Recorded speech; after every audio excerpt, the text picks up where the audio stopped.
¿Cómo están? Buenas noches. Estamos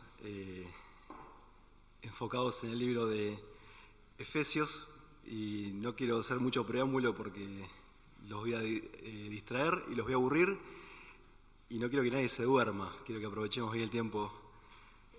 Sé que seguramente todos vienen de tareas laborales o de ocupaciones y que trae mucho cansancio, y queremos tratar de que Dios se pueda hablar esta noche y nosotros recibir el mensaje como escuchamos en las oraciones, que Dios pueda hablar.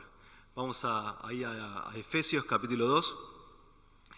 El jueves pasado no pude estar, pero se habló de los versículos, si no me equivoco, del 3 al 10, ¿puede ser? ¿Del 1 al 10? Bien, del 1 al 10. Pasaje precioso, la verdad que a quien le tocó hablar seguro pudo traer palabra hermosa de Dios. Y hoy vamos a ver solamente dos versículos, ¿sí? Efesios 2, capítulo 2, versículos 11 y 12. Si me acompañan en la lectura, es muy sencillo lo que vamos a leer.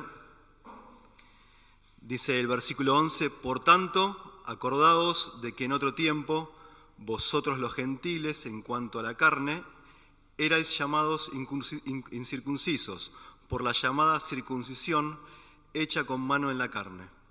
En aquel tiempo estabais sin Cristo, alejados de la ciudadanía de Israel y ajenos a los pactos de las promesas, sin esperanza y sin Dios en el mundo. Hasta ahí nomás vamos a leer. Y qué bueno que tener un precedente como el del jueves pasado, en el que en un pasaje tan precioso en el que se explica un poco la salvación por gracia, en el que se explica la necesidad de que todos, no importa si son judíos, gentiles, griegos o quien sea, la necesidad de salvación a través de la gracia de Dios, no a través de las obras, sino a través de la gracia.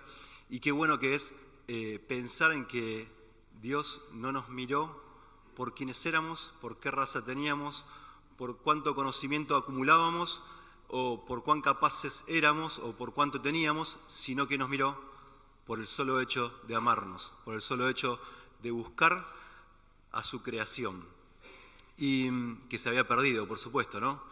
Esos éramos nosotros. Y estos dos versículos que acabamos de leer nos llevan a pensar en esto.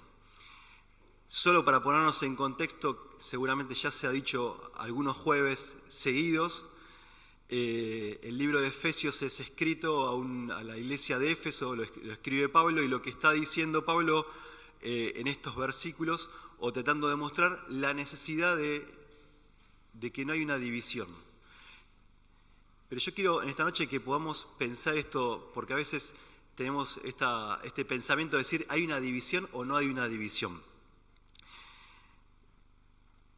Cuando hablamos en la iglesia, sin duda, mis hermanos, todos tenemos alguna diferencia, ¿no? No podemos negarlo eso. Es decir, tenemos una diferencia de quizás mayor conocimiento, menor conocimiento, tenemos una diferencia de altura, tenemos física, tenemos una diferencia de trabajo, tenemos una diferencia de capacidad, tenemos una diferencia de que podemos ser algunos de tez más clara o tez más oscura, de que nuestras familias quizás vienen de la Europa antigua, otras que vienen de Centroamérica o que vienen de otros lados. Cada uno hemos traído y hemos llegado a los pies de Cristo como éramos. Y hemos llegado de la manera que Cristo nos llamó. Esto no tiene nada que ver con la salvación, a todos nos llamó. Y como dijimos recién, no fue por quienes éramos o por lo que teníamos, sino que fue por pura gracia. A través de la fe en Jesucristo. Y esa es la gran obra que no podemos entender y no podemos cuantificar cómo Dios hizo para elegirnos. Cómo Dios entregó a su único Hijo por amor a nosotros. Ahora, pensando en que tenemos algunas diferencias, Pablo va y habla a los Efesios, y este mensaje es vigente para el día de hoy, en que esas diferencias no nos tienen que desunir. Y Pablo lo que está tratando de mostrarles, en la iglesia de Éfeso había, al igual que, no sé si recuerdan, hace algunas semanas, quizás un par de meses, hablamos de los Gálatas, que había algunos hermanos judaizantes, cristianos, que eran judíos y que se habían convertido, pero seguían teniendo las mismas costumbres, observando las mismas costumbres judías que tenían antes de ser cristianos, antes de conocer a Cristo.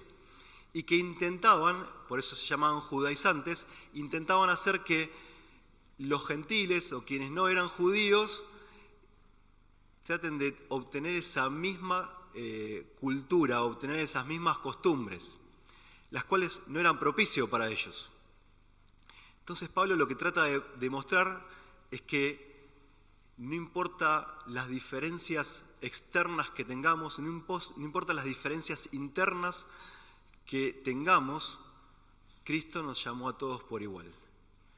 Para Cristo todos tenemos el mismo valor. Y Pablo lo que trata de enfocarse en esto es diciéndonos, mírense y examínense, pero no se examinen comparándose unos a otros. No se examinen mirando lo que hace mi hermano o lo que hago yo. Examínense mirando a Dios, mirando a Cristo, mirando lo que hizo Él por nosotros. Y esa es la forma que cada uno de nosotros, cada día, deberíamos pensar y evaluarnos. Pablo trata de mostrarles a los efesios la necesidad de que todos tenemos la misma salvación, de que todos fuimos comprados con el mismo precio, de que la gracia fue para todos, no fue para algunos más y para otros menos, fue para todos. Que la fe en la cual tenemos en Jesucristo y esa salvación y la obra que hizo en la cruz fue para todos, no fue para algunos mayor o otros menor, fue necesaria e igual para todos. Y en este mismo pensamiento Pablo les escribió a los Gálatas también, y trayendo el mismo pensamiento, me gustaría que vayamos ahí a Gálatas en el capítulo 3, en el versículo 8 hay un versículo precioso que ilustra la idea que Pablo tenía acerca de este tema. Dice Gálatas 3, 28, dice, ya no hay judío ni griego, no hay esclavo ni libre, no hay varón ni mujer, porque todos vosotros sois uno en Cristo Jesús. Y sin duda, si hay algo que debemos anhelar cada día es ser uno en Cristo Jesús. Si hay algo que Jesús mismo oró allí en Juan 17 y lo podemos releer muchas veces, pidiendo la unidad, de que seamos uno, de que el cuerpo de Cristo sea uno, seamos uno. ¿Por qué? Porque es la forma de poder avanzar como iglesia, es la forma de poder crecer como iglesia, es la forma de poder ser más como Cristo. Así como el Padre y el Hijo son uno, nosotros debemos ser uno en el Señor. Ahora Pablo empieza hablando en este versículo 11 y nos lleva a una frase. Por eso quería recordar un poco el jueves pasado en el cual no estuve, pero sí quienes estuvieron pueden recordar los versículos. Pablo les empieza a decir, por tanto. La primera palabra que aparece ahí es por tanto, en el versículo 11. Por tanto, todo lo que está anterior, todo lo que dije anteriormente, dice Pablo, en eso tenemos que trabajar. Afirmando o dando como raíz o como cimiento todo aquello que se expresó de los versículos 1 al 10, es aquello que ustedes deben esforzarse y trabajar.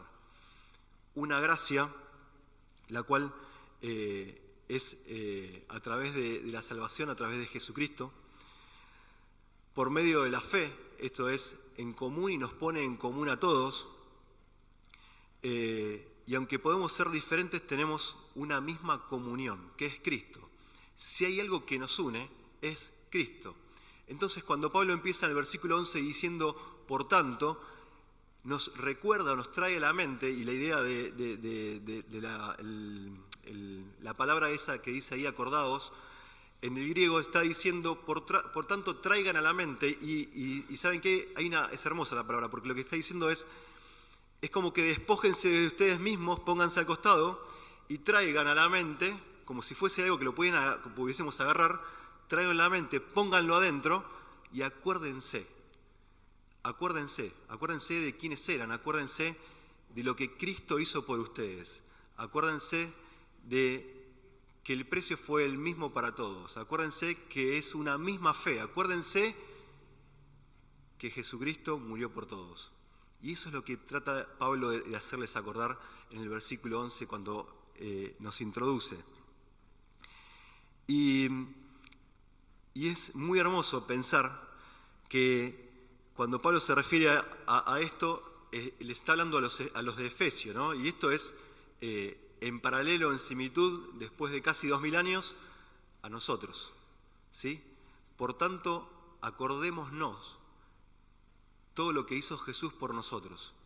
No siendo pueblo, fuimos llamados a ser pueblo. No siendo nación, fuimos llamados a ser una nueva nación.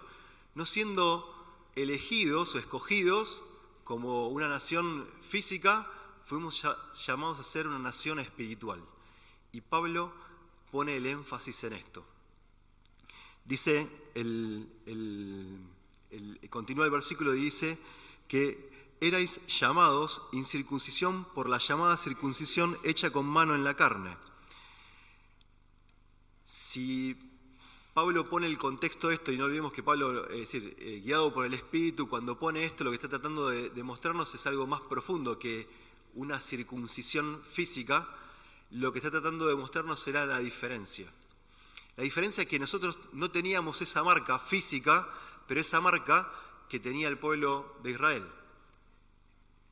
Al 8º día del nacimiento de los hombres eran circuncidados. A partir desde Abraham en adelante todos fueron circuncidados. Y era necesario que esa marca sea distintiva para ellos. Era algo oculto, ¿no? Sabemos, entendemos de qué estamos hablando. Era algo oculto, estaba en lo oculto. Pero aún así, la persona sabía que tenía esa marca o que llevaba esa marca porque era parte de un pueblo escogido. El hombre que tenía esa marca entendía que era algo especial para Dios. Y era una tradición que se trasladó y que aún hoy permanece dentro de las costumbres judías. Ahora, cuando Pablo les está hablando a los efesios y le está diciendo a ustedes que no eran de la circuncisión hecha de mano de carne, lo que les está diciendo es, ustedes no eran pueblo, ustedes no tenían posibilidad, ustedes no habían sido escogidos, ahora sí ustedes tienen la posibilidad. Y esto es, acordaos, por tanto, de que Jesucristo murió por ustedes. Y nos trae la memoria a nosotros a pensar, Dios, muchas gracias por habernos traído a nosotros. Muchas gracias por habernos escogido. Muchas gracias por habernos llamado. Lo que no éramos a lo que pudimos ser. En 1 Samuel, capítulo 17, versículo 26, nos da una idea de lo que para los judíos eran los gentiles, ¿sí? Y si vamos ahí, si recuerdan la historia, la primera frase que David le dice a Goliat, ¿quién recuerda qué fue? ¿Cuál fue? Le dice incircunciso. Es una forma despectiva, por supuesto, ¿no? Para el judío es una forma despectiva. Nosotros éramos eso. Éramos incircuncisos. En la carne éramos incircuncisos, no éramos parte, no teníamos la señal, no podíamos acercarnos a Dios. Y Pablo lo que les está mostrando es, recuerden eso. Recuerden que no se crean más inteligentes o más capaces o más que ellos. Recuerden ellos eso. Y a los judíos les está mostrando, ustedes tenían una señal en la carne. Pero va a continuar diciendo Pablo y hablando de esto. Allí en esa señal en la carne, allí en Romanos capítulo 2, versículo 28, Pablo les habla a los romanos, un pueblo también gentil, y les explica algo de esto. Y les dice, pues no es judío el que lo es exteriormente, ni es en la circuncisión la que se hace exteriormente en la carne. El versículo 29 dice, sino que es judío el que lo es en lo interior. Y la circuncisión es del corazón. El espíritu no es letra, la alabanza del cual no viene de los hombres, sino de Dios. Esto es lo que nos muestra Pablo, que también le dice a los romanos.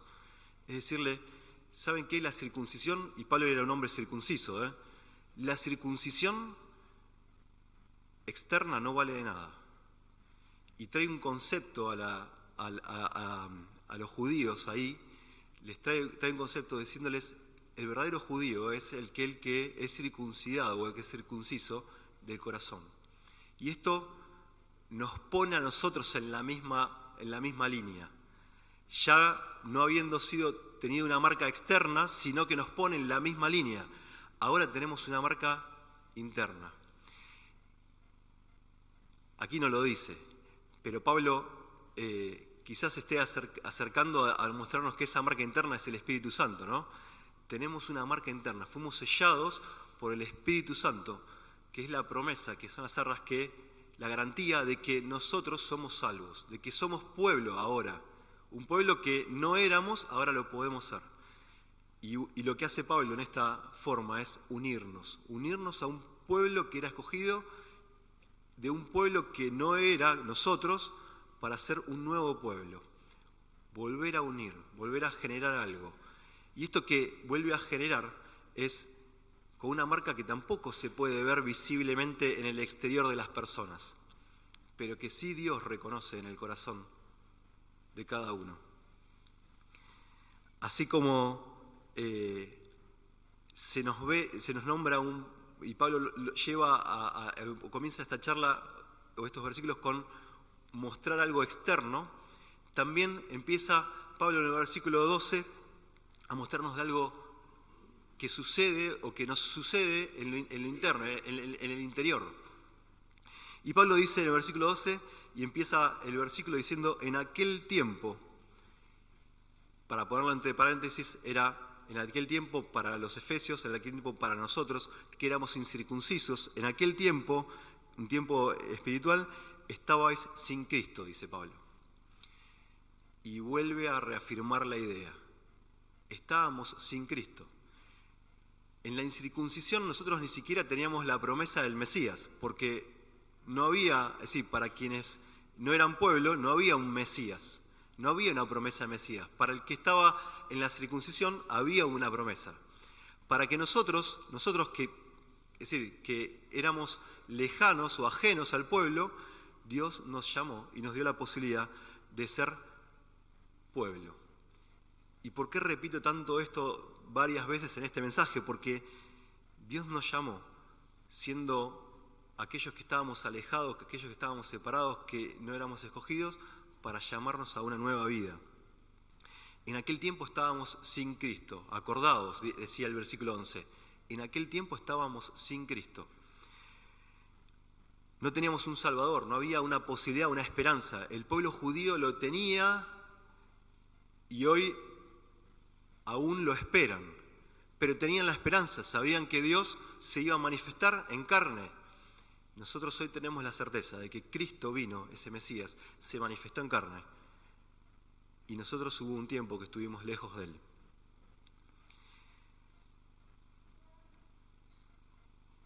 Estuvimos alejados de la ciudadanía de Dios, dice el versículo 12, que así como estábamos sin Cristo, estábamos alejados de la ciudadanía de Israel, ¿sí?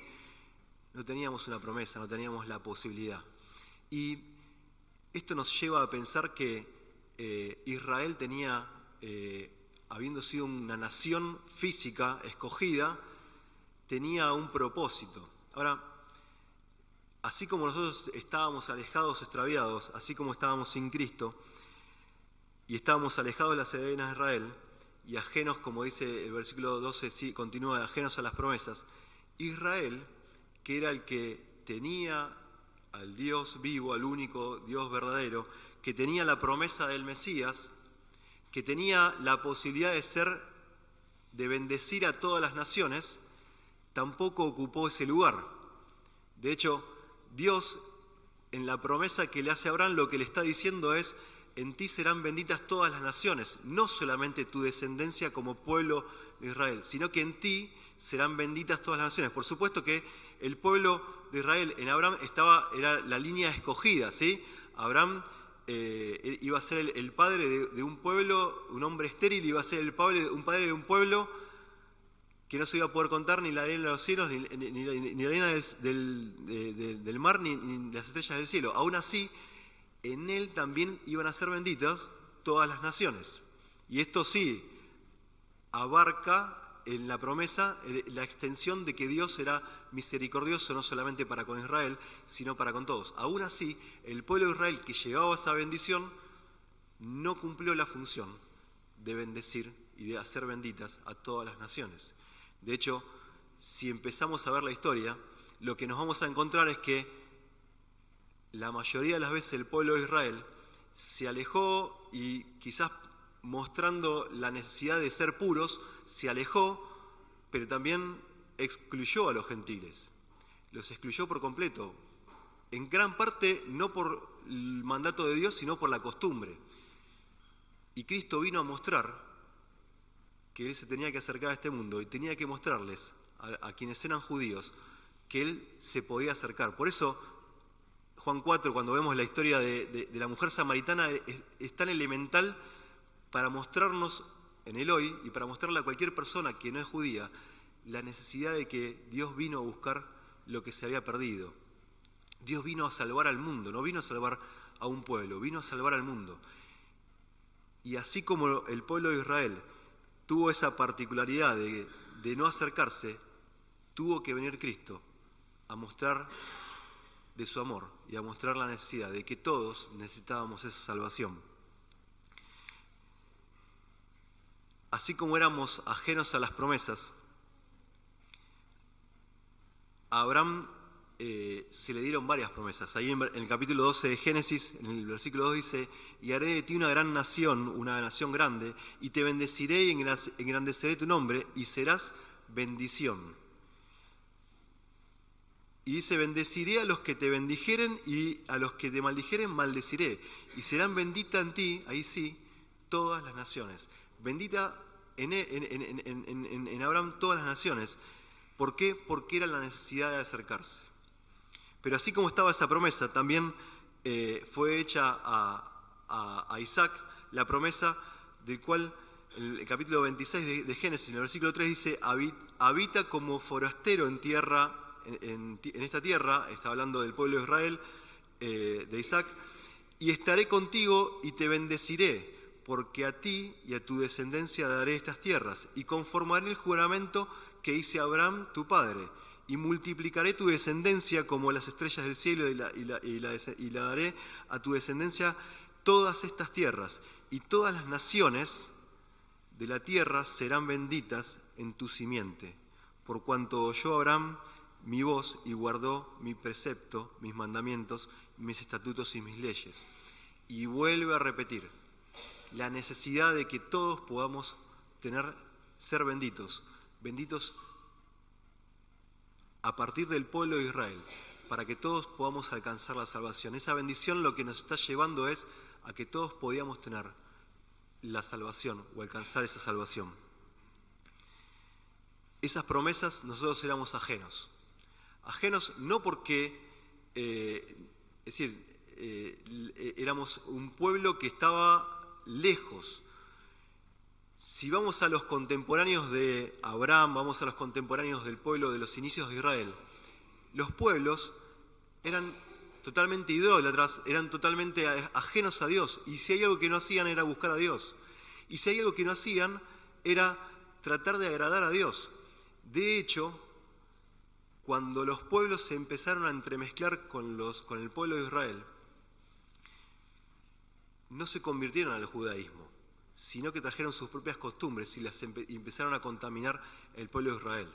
Ahora, todo esto nos lleva a lo mismo, la necesidad de que nosotros podamos tener salvación. No estaba en nuestras manos, de hecho éramos contrarios y éramos enemigos de Dios para lograr eso. Y Dios nos llamó, no siendo pueblo, a ser pueblo. Así como estábamos ajenos a la ciudadanía de Israel, así como estábamos ajenos a los pactos de la promesa, éramos sin esperanza. Y el versículo 11 nos muestra ahí el versículo 12 nos muestra ahí que la esperanza que el pueblo de Israel tenía, nosotros no la teníamos. Job habla, expresándose allí en el capítulo 7, y dice en el versículo 6, y mis días fueron más veloces que la lanzadera del tejedor, y fenecieron sin respuesta. Sin lugar a duda, para Job era una tristeza. Y miren lo que termina diciendo el versículo. Lo que dice, termina diciendo David en el Salmo 146. Bienaventurados aquel cuyo ayudador es Dios, el Dios de Jacob, cuya esperanza está en Jehová su Dios. Así como nos muestra la palabra y a través de Job podemos ver la tristeza de no tener esperanza, de no poder ver hacia adelante y decir, bueno, este es mi objetivo, ahí quiero llegar. Para David, su esperanza era Dios. Y para nosotros, que no éramos pueblo, que estábamos alejados, que no teníamos promesas, que no había esperanza en nosotros, nuestra esperanza debe ser Dios. Nuestra esperanza debe ser aquel que un día vino a buscarnos. Por último dice, el versículo dice que estábamos sin Dios en el mundo. Y no sé por qué Pablo expresamente trata de usar esta frase en este versículo. Sí, lo que me llama la atención es que, porque primero dijo que estábamos sin Cristo, ¿está bien? Fíjense que el versículo 12 empieza de que estábamos sin Cristo. Y después termina diciendo que estábamos sin Dios en el mundo. Quizás lo que estaba tratando de transmitirnos, o que algunos autores por lo menos coinciden en esto, es mostrar que en el día a día, en este mundo, estar sin esperanza, estar sin Dios, sin duda es para perder eternamente, en este mundo o a partir de este mundo y por la eternidad. El no tener una esperanza día a día, el estar alejados de Dios, el no conocer a Dios y no tener un objetivo futuro, algo que realmente sea nuestro diario andar y motivo para poder vivir, hace que no podamos acercarnos a Dios. Y no tener a Dios es frustración eterna. Es decir, ¿por qué decimos y vemos tanta gente que tiene que acudir a un psicólogo? ¿Por qué vemos tanta gente que tiene que acudir a un especialista, alguien que le hable? ¿Por qué? Porque no tiene esperanza, no tiene un motivo que vivir. Quizás buscan algún motivo, pero ese motivo se vence rápido o es efímero y no tiene algo con qué mirarlo hacia adelante. Nosotros, y ahí sí nos ponemos en ese lugar, cuando estábamos lejos de Dios, cuando estábamos sin Cristo, sin esperanza, sin promesas, éramos como aquellos que están en el mundo y sin Dios. Quizás una rutina, quizás te lleve a hacer un montón de cosas, de cumplir un montón de cosas, de tratar de ordenarte de acuerdo a los órdenes y valores de la sociedad, pero eso no te da el motivo de tu diario vivir, de tu existencia. ¿Por qué? Porque solamente lo podemos encontrar en el Dios de nuestra salvación, en el Dios eterno que un día vino a este mundo a salvar y a buscar lo que se había perdido. No me quiero adelantar y tomar de un versículo que seguramente veremos el jueves que viene, pero el versículo 14 del capítulo 2 de Efesios dice: pues en Cristo mismo nos ha traído la paz, Él unió a judíos y a gentiles en un solo pueblo, cuando por medio de su cuerpo en la cruz derribó el muro de hostilidad que nos separaba. Es una versión es de la NTV. Y lo que nos está diciendo es que no hay ni judío ni gentil. No hay uno, es decir, no hay una forma de poder separarnos, porque Cristo vino a unirnos como pueblo. No hay diferencia, y por más que nosotros éramos ajenos, estábamos lejos de Dios, no teníamos esperanza, no teníamos posibilidad, Cristo mismo vino a acercarnos. Cristo fue el que derribó ese muro para que nosotros podamos tener esperanza y poder tener un Dios a quien observar, a quien mirar, a quien contemplar, pero a quien seguir. Un Dios a quien poder responder y a quien preguntar también. porque es el único Dios verdadero, el cual nos llamó y nos acercó para que podamos tener vida eterna. Sin lugar a duda, si hay algo que nos tenemos que llevar en esta noche como mensaje, es pensar y saber de que Dios mismo se tuvo que acercar a nosotros para que nosotros podamos tener oportunidad, para que nosotros podamos tener esperanza, para que nosotros podamos tener vida. Sin lugar a duda nos tenemos que llevar el ser agradecidos a Dios en esta noche y darle muchas gracias por su salvación tan grande, de haber sido ajenos y extranjeros y haber sido contrarios o enemigos de Dios para que nosotros podamos tener vida. Y no podemos dejar de olvidar lo que dice el versículo 11, por tanto acordaos de lo que eras en otro tiempo, acordate de dónde estabas, acordate lo que habías hecho, de dónde te rescató Dios, de dónde te sacó y te levantó y te puso de pie. Si tenemos esto en claro, como empezamos, nuestras diferencias no son nada. Las probables diferencias que podemos tener no son nada, porque lo que lo pone todo en común es el mismo Jesucristo, es el mismo Dios, es aquel que pagó el precio por nuestros pecados. No importa si eran muchos o eran pocos, pagó el mismo precio, pagó por el mismo precio por el que había cometido un pecado o porque había cometido enormidad de pecados o infinitos pecados. Dios murió, Jesucristo murió, pagando el mismo precio por todos.